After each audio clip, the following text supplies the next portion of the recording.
You are listening to the QSR Web Podcast. Are you a supplier or a brand working to elevate the customer experience? The Interactive Customer Experience Association connects brands, suppliers, agencies, and more who are working to create transcendent customer experiences. Let's work together to create a better customer experience ecosystem for us all. Join the ICX Association today at icxa.org. Hello, and welcome back to the QSR Web Podcast. I'm QSR Web and Pizza Marketplace Editor Shelley Whitehead. Very happy to have you listening today because we have with us the CEO of a salad-centered QSR that started all the way back in the late 1980s before words like flexitarian and data analytics were part of the nomenclature.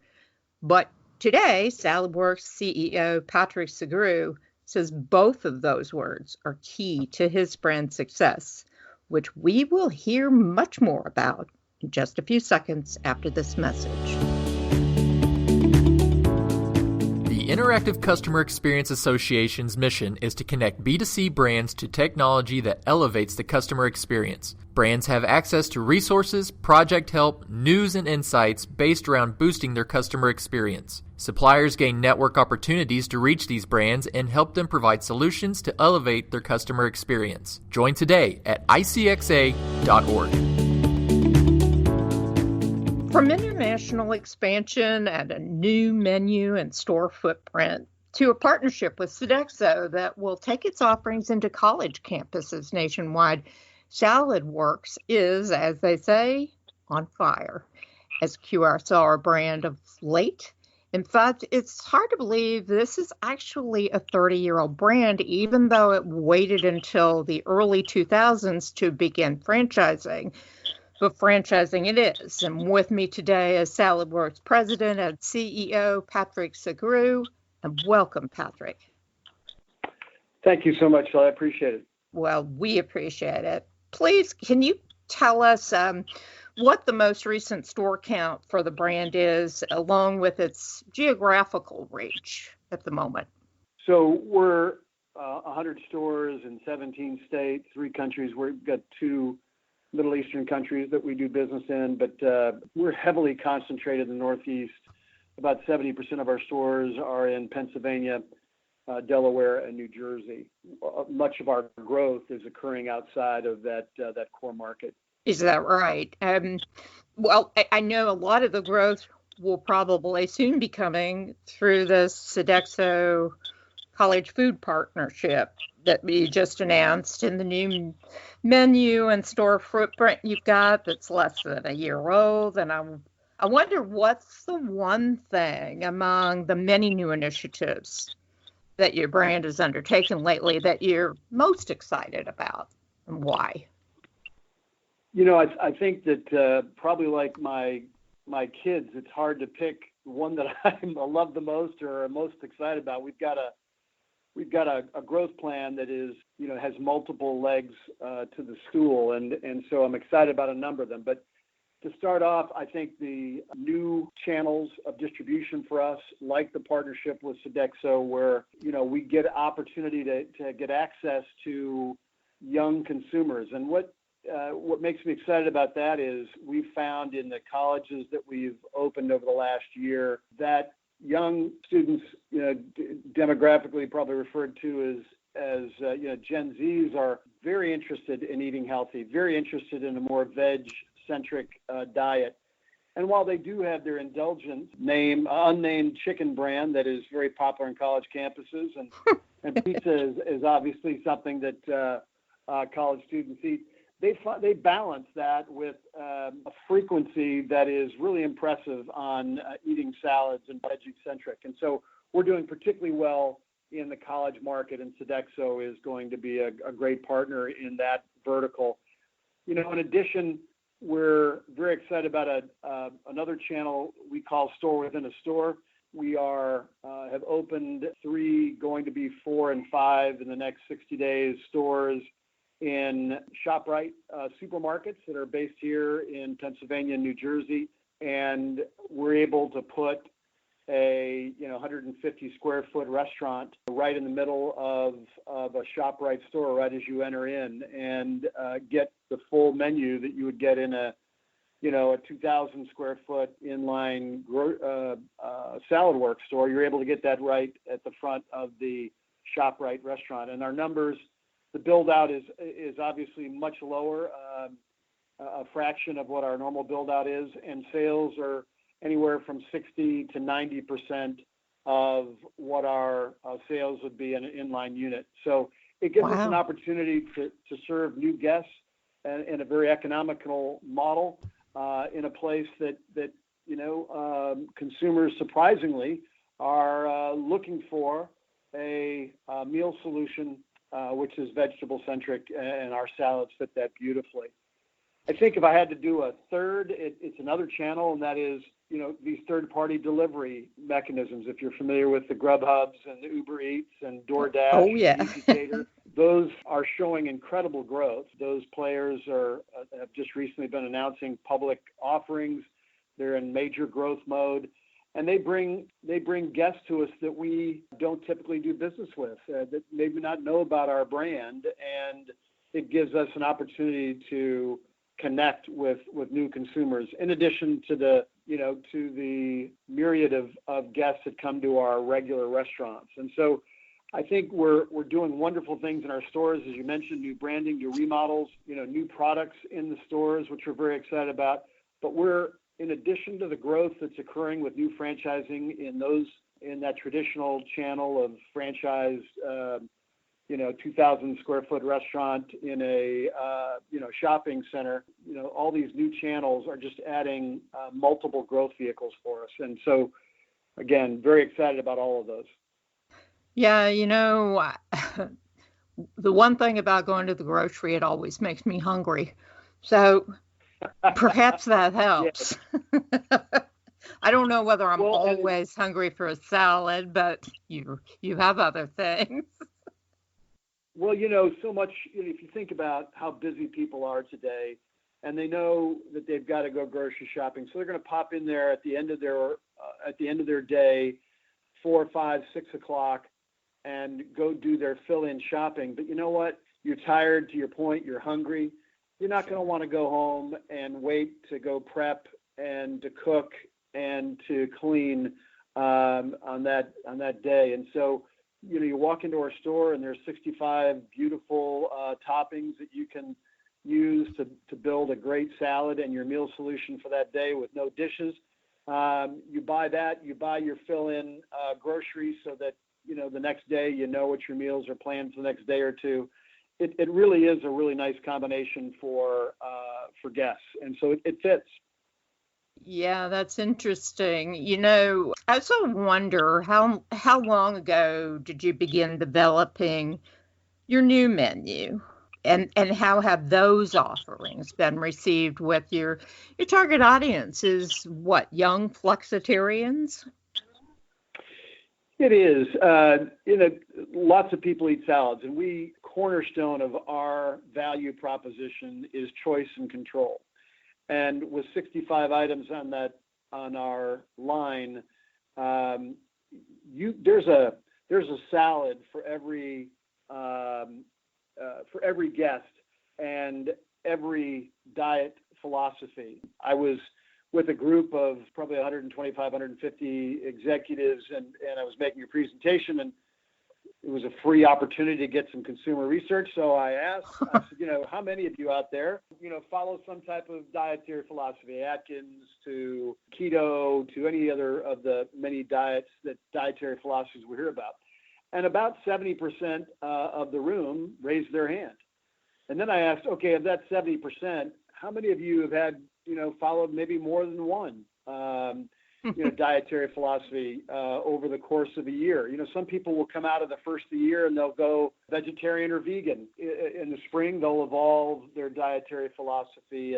And I was surprised, probably 2/3 of the 2/3 said, more than one. So what we realize is that consumers are looking for, have different needs at different times of the year and at different life stages. And so the opportunity to configure a meal that meets your dietary philosophy at that very time is, we're well positioned to deliver on all of those with those 65 items. So part of what our communication has been is to highlight with a rotation of, on our website, we highlight all of them, but, in the store, we'll highlight, one month it's keto, it's another month we'll tell you, here's if you want to build an Atkins kind of salad, that's what you're following, or, here's, something that is within the points that you're trying to manage with with the Weight Watchers group. And so that's been a big part of our communication. So when you talk about what's new on our menu, choice and control has been there from the very beginning, and we have more options than any other restaurant chain, and give you more choice and more control. But what we have added, rice and other grains were a bit taboo for some period of time, and now increasingly people are recognizing the power of quinoa and brown rice and other grains. And so we've expanded into grain bowls, warm grain bowls, because our guests are looking for that kind of a hearty meal during the winter, something that's warm and, brings forward, a really satiated experience that is healthy for you. And it really fits well into our operational model, which is, we begin the process. We'll ask you grains or greens, and that'll be the base of your salad. And then we'll add whatever other toppings you want, dressings if you want on the side or mixed in. And so I think grain bowls have been a really nice addition and a meaningful lift in our store sales. In addition, we're working on toast. I don't know if you've had avocado toast on a delicious multi-grain bread that's toasted. And we've done some experimentation about whether or not it's an entree. We're probably gravitating toward it being an added purchase, smaller portion, but an added purchase for some variety for a meal. And then probably the last category that we've done some real innovation around is what we call aguas frescas, which are freshly made beverages made every day in store with all kinds of fruits, from lemons and limes and watermelon, and naturally sweetened and served from a bubbler to augment our carbonated soft drinks and our flavored waters that we offer to our guests. So that's probably the innovation we've seen on the menu, and we're getting great response from our guests. Beverages really do draw in an increasing number. I'm one of those people, by the way, who will go to a place because of the beverage offerings. So is that kind of what you're finding? That a lot of customers will, it's a pivotal thing in their restaurant choice? Or I think that, I spent a good chunk of my career at a well-known beverage company in Atlanta, Georgia, and carbonated soft drinks put my kids, through school are near and dear to my heart. But increasingly, consumers are moving away from traditional carbonated soft drinks into, flavored seltzers and natural beverages. That being said, Diet Coke still has a very strong following with our guests, but there are consumers who are looking for something, that is not a carbonated soft drink and may not be sweetened, with an artificial sweetener. So we have to be innovative. We've got to stay current with trends. Our flavored teas are doing very well. Teas are have a great interest. My wife is like how what you articulated. I mean, if they don't have a good unsweet iced tea, she's not going to go to that restaurant. So, just to make sure that she'll shop at Saladworks, we've evolved our tea program to have a delicious fresh brewed iced tea that is as good as any restaurant out there. Helps to know somebody at the top, doesn't it? What does the Sodexo, this newly announced partnership, what does it mean as far as the number of universities that'll carry Saladworks? items, and how do you think that's going to help the brand in the future?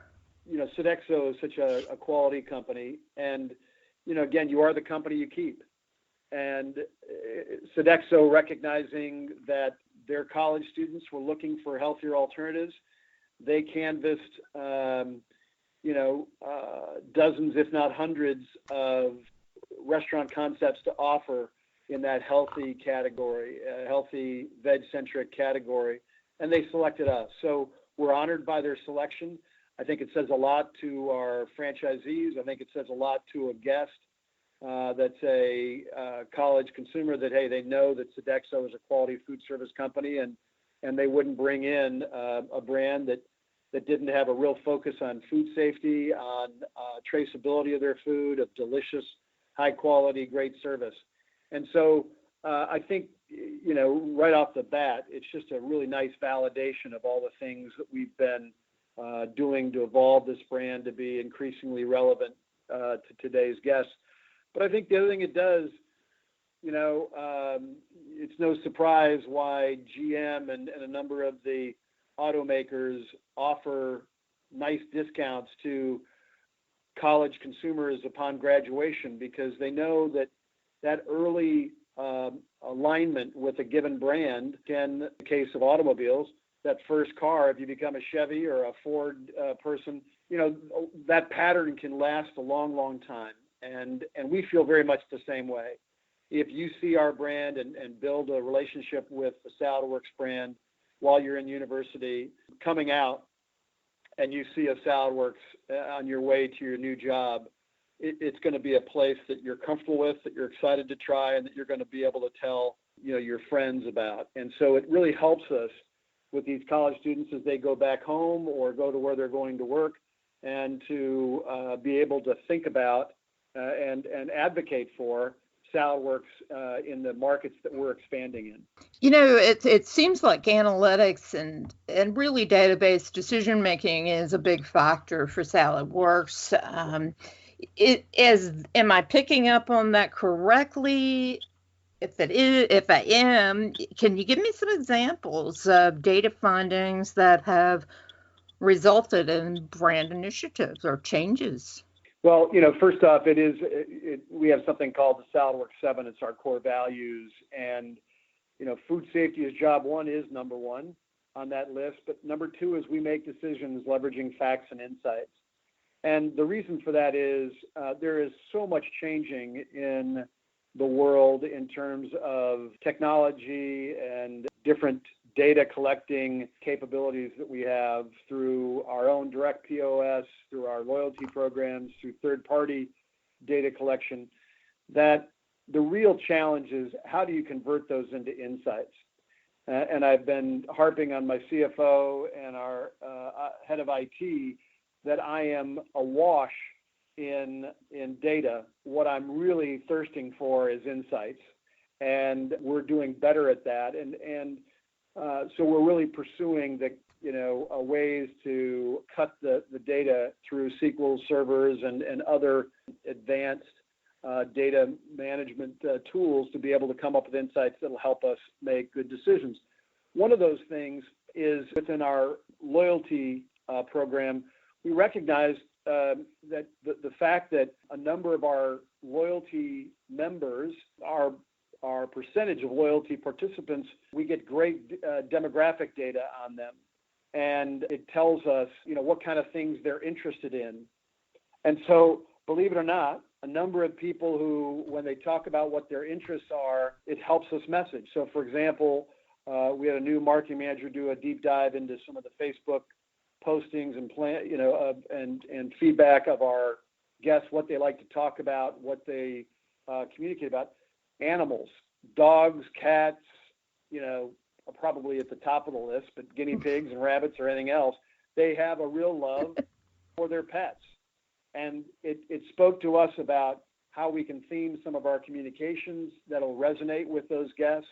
It tells us other retail establishments we can communicate through there and in and around. And frankly, it can also give us insights in terms of where we should place our restaurants. So, having a large, we typically make sense to go near a large gym like an LA Fitness, but hey, if there's a PetSmart that's on the same pad that we're considering developing, that might be a pretty good indication that could help predict a successful location. So that's one small one, but every day we're using those insights to make decisions. And frankly, I can tell you that we make hundreds of decisions a day. I mean, business is a choice factory. And in so making those decisions, you're likely to make decisions that don't work, when you're making hundreds a day. And the ones I get to make as CEO are never 70% probability. They're more in the 55, 45.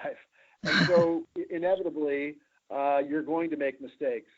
If you make those mistakes with data that supports your, the choice that you made, then you're able to go back and say, hey, which did we rely on too heavily in this decision? What was the insight that was more predictive of the outcome? And it'll improve our decision making if we are committed to continuously improving our decision making by leveraging facts and insights. That's interesting. It's really fascinating that you have such animal lovers, within your guest pool. It's fun to think about that, and I'll be expecting a cat cafe from Saladworks very soon. So we'll have to do that for sure. Finally, I guess one last question, and this is kind of playing unfair on my part. It's putting you on the spot and asking you, can you tell us one previously unannounced initiative in the coming year for Saladworks that you're particularly excited about? And if you can't tell us what it is, maybe you can give us some hints. I'll probably, like the very first question, break the rules and give you maybe two. So, first is the use of Apple Pay. Apple Pay is a remarkably convenient and easy to use technology, yet the adoption rate is very low. And so we are going to promote using Apple Pay because whenever we can make it more convenient for our guests to transact with us and take time out of the overall transaction, that means we can get more guests through. So we're going to promote aggressively the use of Apple Pay as a methodology. And so I'm very excited about that. That'll be coming up in the summer. And then the second one, and this is consistent with, my answer to the first question about things I'm excited about and expanding into new channels. We're going to be, for the first time in our history, selling Saladworks gift cards in alternative channels and alternative retail. So you'll see our Saladworks gift cards that you'll be able to buy in dozens, initially, chains that sell gift cards. And that will expose our brand to guests that may not have used us in the past. And they'll see the gift card and they'll give it a try, or they will be given the gift card and give us a try. So we think there's going to be a great deal of trial through that program of selling our gift cards through other retail establishments. That's a great idea. And there are occasions throughout the year, so I'll keep an eye out for those. I really appreciate you stopping by today and giving us kind of some of the latest on Saladworks. It's an interesting brand and it likes animals. So what can be wrong with that? Well, thank you so much. It was we're honored that you would spend time with us and learn a little bit about our brand. We feel like there's real nobility in making healthy food available to people, and so it's really mission driven for us to expand our footprint and to give guests the opportunity to eat healthier. And so by you and your coverage and your interest, it helps us achieve that. So thank you so much.